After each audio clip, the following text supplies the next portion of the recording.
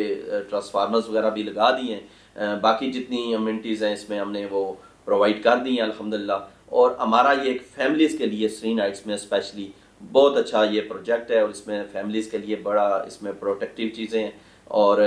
ہم اس کو انشاءاللہ فنش کرنے کے مراحل میں داخل ہو چکے ہیں، اور الحمدللہ ہم دسمبر میں اس کی پوزیشن دے رہے ہیں۔ اور سرین ہائٹس ایک واحد پروجیکٹ ہے جس کا کمرشل یونٹ بھی سارا وہ ہمارا ایک ہی کمپنی نے رینٹ پہ لیا ہوا ہے، اور الحمدللہ اسی طرح ہمارے ہاسٹلز کے لیے ہمارے پاس کچھ چیزیں ہیں، رفا یونیورسٹی کے لیے ہمارے ساتھ اپروچ کر رہے ہیں، تو ہو سکتا ہے ہم فلیٹ بھی ایک ہی کمپنی کو دے دیں، تو ہمارے پاس 2 کمپنیز آ جائیں گی، ایک آلریڈی کمرشل ایکٹیویٹیز میں ہے اور ایک ریزیڈینشیل میں آ جائے گی۔ اچھا مجھے بتائیں کہ آپ اسلام آباد چیمبر کے بھی کافی ایکٹیو رکن ہیں، تو آپ کس گروپ کو سپورٹ کر رہے ہیں؟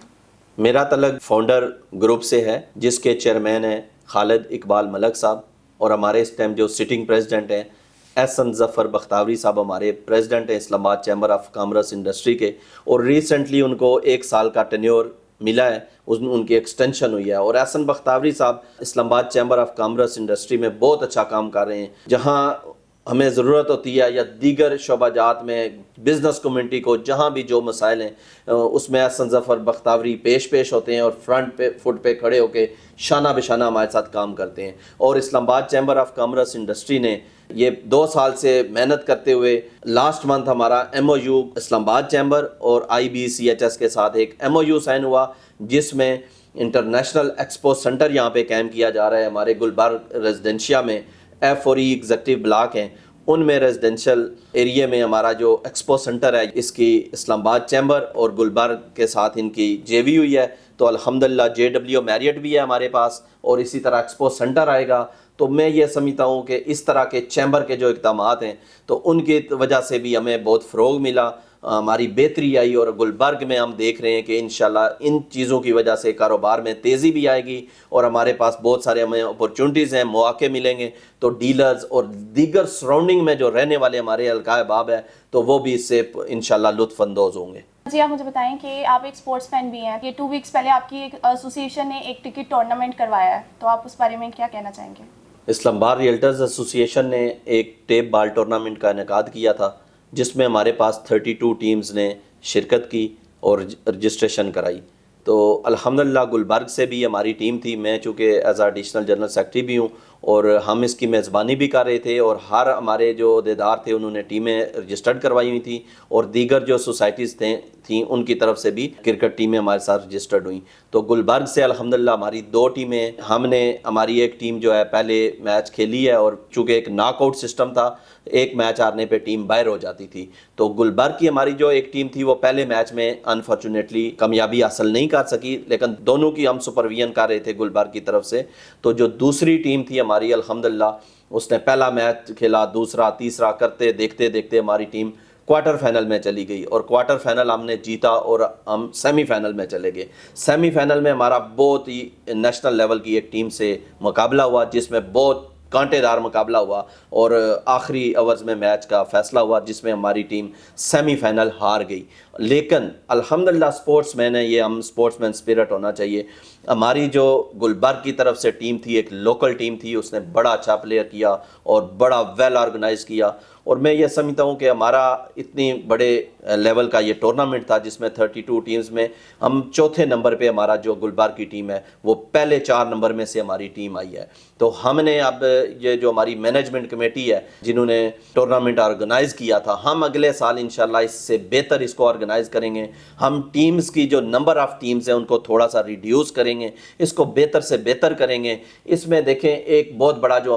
ہمارے دل کو جو سکون ملا ہے وہ یہ ہے کہ ڈیلرز ایک کمپلیکشن کا شکار تھا، ڈیلرز ایک سٹریس کا شکار تھا۔ یہ جو ٹیکسز کے جو پراپرٹی میں جتنے بھی کام چل رہے تھے وہ ایک برے طریقے سے رکے، اور اس پہ کام برڈن بنا لوگوں پہ، لوگ آپس میں الجھنا شروع ہو گئے، مسئلے مسائل ہیں۔ ہم نے ایک اجلاس طلب کیا، اور اس میں ہم نے یہ فیصلہ کیا کہ ہم ایک ایونٹ آرگنائز کرتے ہیں، جس میں ہم نے فیملی گالا، بچوں کے لیے ہم نے میوزک اور بہت ساری چیزیں انٹرٹینمنٹ کو ہم نے وہاں پہ پرووائڈ کیا، تاکہ اس کے بعد یہ کیا ہوا کہ ایک ٹورنامنٹ میں 4 دن کی مسلسل ایکٹیویٹیز تھی۔ اس کے بعد اگلے ویک سے ڈیلرز اپنے اپنے آفسز میں گئے، اور بڑے اچھے طریقے سے وہ کام بھی کر رہے ہیں، اور ایک لوگوں میں ایک چینج نظر آ رہی ہے، کیونکہ انہیں ایک مینٹلی جو سٹریس تھا وہ کم ہوا۔ اور پلینگ، وہ کہتے ہوتے ہیں کہ